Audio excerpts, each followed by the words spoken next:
एक तो 1 जुलाई 2024 को हम लोगों ने 7 साल पूरे किए हैं। ये जो डिस्ट्रीब्यूशन फ्रेंचाइजी कॉन्ट्रैक्ट है, ये 20 साल का कॉन्ट्रैक्ट है, जो कि 1 जुलाई 2017 से शुरू हुआ था। इस 20 साल में से 7 साल हमने पूरे किए हैं। और हमारे स्थापना दिवस के उपलक्ष्य में हमारे जनसंपर्क अधिकारी ने एक डिटेल्ड प्रेस नोट जारी किया था, जिसमें कि हमने 7 साल की उपलब्धियां उसमें दर्ज की हैं और आप लोगों के माध्यम से उसको मीडिया में काफ़ी कवरेज भी मिला। मुख्यतः मैं फिर से बता दूं एक बार कि जो अजमेर शहर में ऑटोमेशन पे हमने काफ़ी काम किया है, नया नेटवर्क ले करने पे काफ़ी काम किया है। करीब 500 से ऊपर हमने ट्रांसफार्मर्स नए लगाए हैं इस ड्यूरेशन में। डिस्ट्रीब्यूशन फ्रेंचाइजी कॉन्ट्रैक्ट के हिसाब से हम लोगों को करीब 37.5 करोड़ कैपिटल एक्सपेंडिचर इनकर करना था पहले 5 साल में।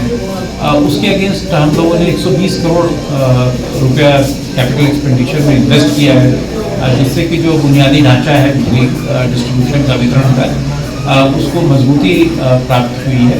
और उसके माध्यम से अजमेर के हमारे जो उपभोक्ता हैं उनकी सेवा निर्बाध रूप से करने में हमें सफलता प्राप्त हुई है। ये प्रश्न अच्छा है, बिकॉज 2 टाइम पे पीक आता है। जो बिजली की डिमांड है उसके जो कर्व बनता है, अगर आप उसका कर्व बनाएंगे तो 2 पीक आते हैं दिन में 24 घंटे में। एक पीक जो आता है वो आता है 2 बजे से लेकर 5 बजे के बीच में दिन में, और दूसरा जो नाइट पीक है वो रात को 10 बजे से लेकर के 1 बजे के बीच में आता है। तो जैसे ही लोग सोने जाते हैं तो सभी अपना एसी ऑन करके और सोने जाएंगे, जाहिर सी बात है, कंफर्ट के लिए। और उस समय एकदम से स्पाइक आता है पावर, और वो जो स्पाइक है उसकी वजह से ट्रिपिंग्स होती हैं। और वही एक वजह है कि जो पर्टिकुलर टाइम आप बता रहे हैं उस समय अलग अलग एरिया में अलग अलग दिनों में किस तरह के फॉल्ट्स आ सकते हैं। तो नहीं, सबसे बड़ी बात ट्रिपिंग हो रही है काफ़ी। मैं वही बता रहा था, क्योंकि जो कल हम लोगों ने अपना एक्शन प्लान शेयर किया है UVVNL के साथ, जैसा मैंने पहले कहा कि हमें इसका कारण समझना होगा। करीब 37% एक तो बिजली की डिमांड इंक्रीज कर गई है। अगर हम जो राजस्थान इलेक्ट्रिसिटी रेगुलेटरी कमीशन है या हमारे देश के किसी भी स्टेट का रेगुलेटरी कमीशन है, वो लोग सेल ऑफ पावर को एक अनकंट्रोलेबल पैरामीटर मानते हैं। यानी कि कौन कंज्यूमर कितनी बिजली की खपत करेगा ये हमें कभी पता नहीं चल सकता। कोई कंज्यूमर एक एसी लगा रहा है अपने घर में, कोई किसी ने 4 लगाए हैं, वो हमसे पूछ के नहीं लगाते हैं, और वो स्वतंत्र भी हैं लगाने के लिए, लेकिन उससे सिस्टम में डिमांड क्रिएट होती है जिसके लिए प्लान कर पाना हमारे लिए संभव इसलिए नहीं होता क्योंकि हमें पहले सोचना नहीं है। डिमांड जब बढ़ जाती है तो बढ़ी हुई डिमांड के अगेंस्ट ही हम लोग प्लान कर सकते हैं। और इसी वजह से हमने अभी पाया कि करीब 37% ये जो डिमांड बढ़ गई है, तो ये बढ़ी कहाँ है। तो वो जब हमने देखा तो मुख्यतः हमारे 6 ऐसे PTR कहते हैं हम लोग, जैसे एक DTR होता है जो डिस्ट्रीब्यूशन ट्रांसफार्मर, जो आपके घरों के आसपास आपको लगे हुए दिखते हैं, और PTR होते हैं पावर ट्रांसफार्मर, जो हमारे सब स्टेशंस में लगे हुए होते हैं, जो बड़े साइज के ट्रांसफार्मर्स हैं।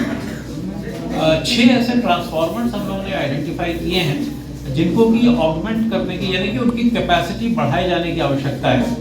और 2 नए ट्रांसफार्मर PTR हमें लगाने पड़ेंगे इस बड़ी हुई डिमांड को मीट करने के लिए, और 4 ट्रांसफार्मर्स हम स्वैप करेंगे, यानी कि जहां पर 5 MVA का ट्रांसफार्मर लगा हुआ है उसकी जगह हम 8 MVA का ट्रांसफार्मर लगाएंगे, और जहां पर 8 MVA का ट्रांसफार्मर ओवरलोड हो गया वहां पर हम 12 MVA का ट्रांसफार्मर लगा करके इस बिजली की आपूर्ति करेंगे।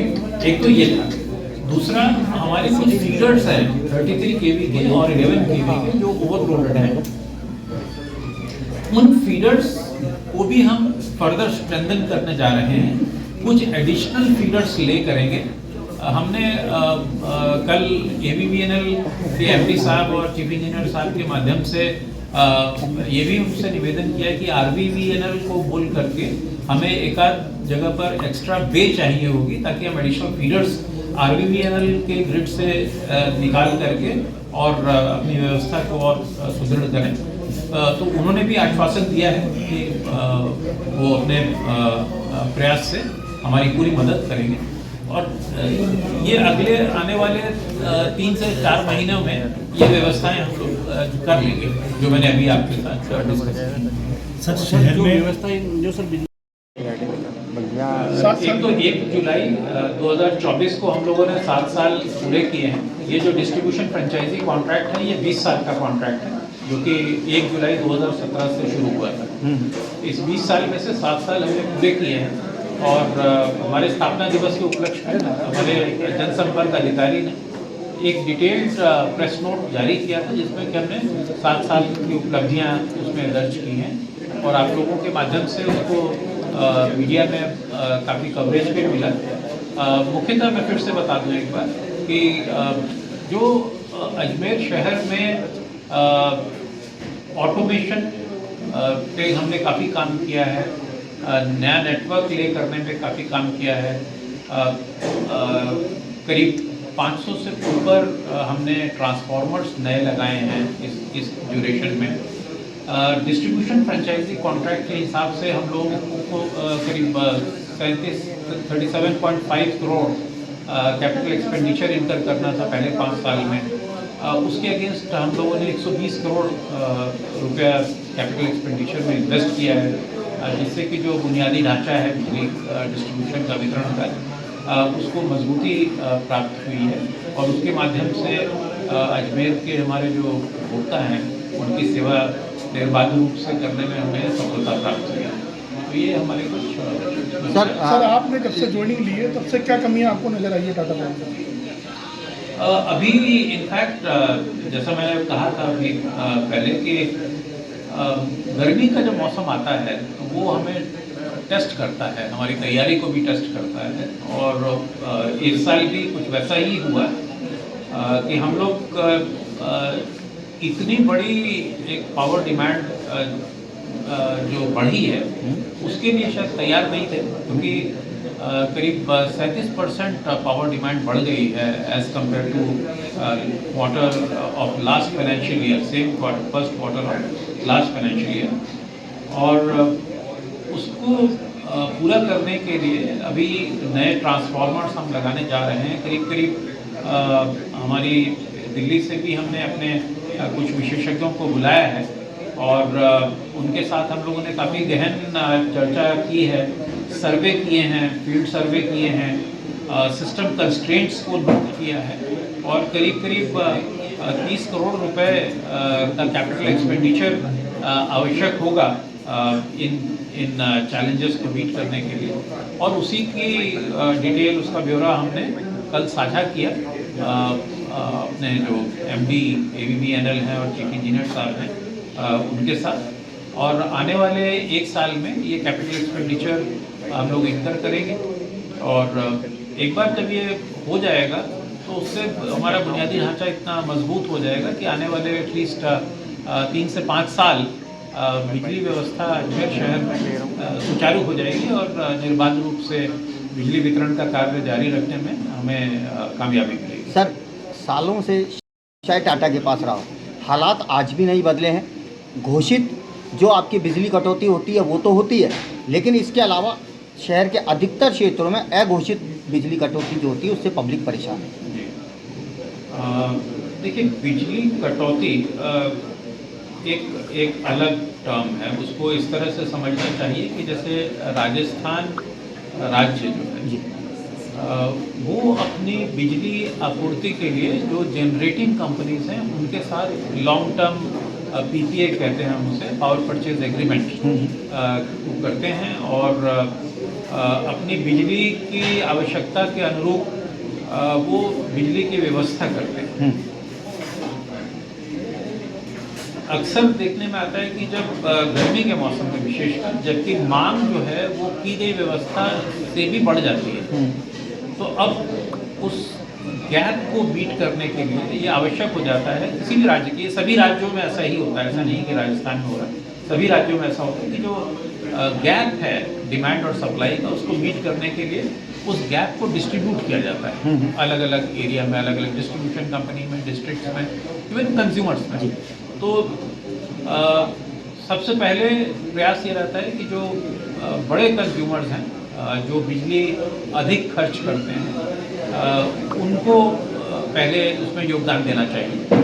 और इसीलिए जो एक शेड्यूल आता है सरकार की तरफ से, एक शेड्यूल आता है कि इंडस्ट्रियल एरिया में कौन से दिन कितने बजे से कितने बजे तक सप्लाई नहीं रहेगी, तो उससे जो बचत होती है बिजली की, उससे वो कमी जो गैप है वो मीट होता है। एक तो ये हो गया जो शेड्यूल्ड पावर कट देना चाहिए। एक शेड्यूल्ड आउटेज हमें लेने पड़ते हैं, जैसे मान लीजिए कहीं पर कुछ रिपेयर वर्क होना है, तो उसको करने के लिए हम लोग 48 आवर्स पहले आप लोगों के माध्यम से भी हम लोग जनता को सूचित करते हैं, हमारा शेड्यूल आता है और आप लोग उसको प्रसारित करते हैं ताकि जनता को पहले से पता हो कि कौन से इलाके में कितने बजे से कितने बजे तक कौन सी तारीख को बिजली की उपलब्धता बाधित रहेगी।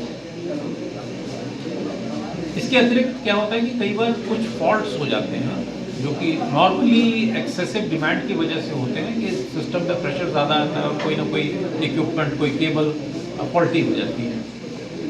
ऐसे फॉल्ट्स को मीट करने के लिए इमरजेंसी शटडाउन्स की आवश्यकता होती है और उन इमरजेंसी शटडाउन्स को फोरकास्ट कर पाना संभव नहीं हो पाता है, क्योंकि वो तो अचानक एक इमरजेंसी क्रिएट हुई है।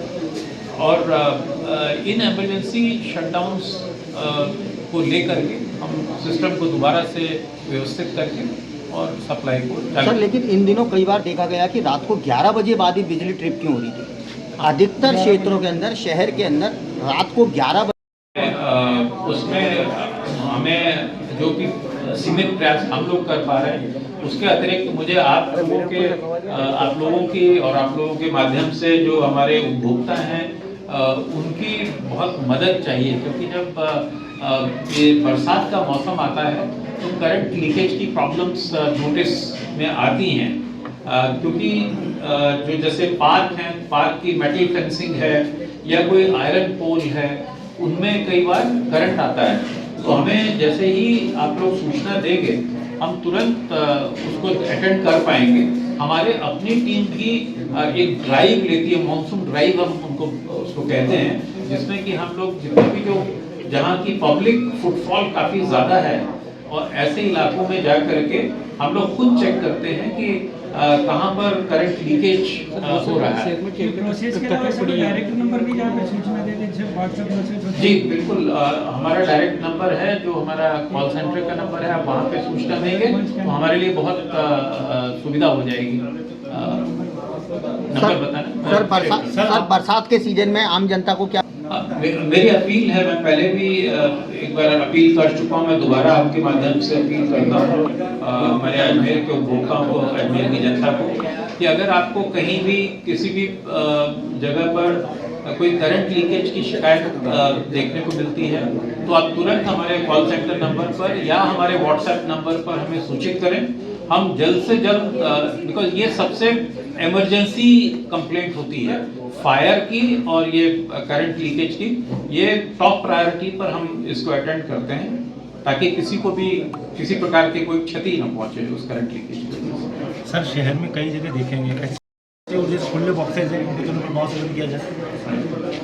गणपति मोबाइल ये एक बड़ी समस्या है हमारे लिए भी, क्योंकि हम लोग जब भी इन बॉक्सेस पे कवर लगाते हैं या जो इनिशियली जो कवर लगे हुए आते हैं इनके ऊपर, ये कुछ शरारती तत्व, हर प्रकार के तत्व हैं समाज में, वो इसको निकाल करके बेच देते हैं, क्योंकि ये मेटल का कवर होता है, तो वो उनके लिए कबाड़ के में ये जो भी उसका स्क्रैप की जो वैल्यू है वो उसके लिए उसको निकाल करके बेच देते हैं और उसकी वजह से ये हज़ार्ड क्रिएट होता है। हम लोग दोबारा मेटल कवर जहाँ भी लगाते हैं उसके साथ भी ऐसा ही होता है। अभी हम लोग इस पर विचार कर रहे हैं कि कोई पॉलीमरिक मटेरियल मिल जाए जिससे कि हम उसको कवर को लगा सकें, उस पर भी हम लोग प्रोक्योर करने की कोशिश कर रहे हैं। जैसे ही उसकी सप्लाई आती है तो हम लोग इसको ज़रूर कवर करेंगे। कि आपने बिल्कुल ठीक कहा कि ये एक हज़ार्डस सिचुएशन क्रिएट होती है, कवर्स के नहीं होता। बिल्कुल बिल्कुल बिल्कुल agree करते हैं। ऐसे कोई आंकड़े आपको ध्यान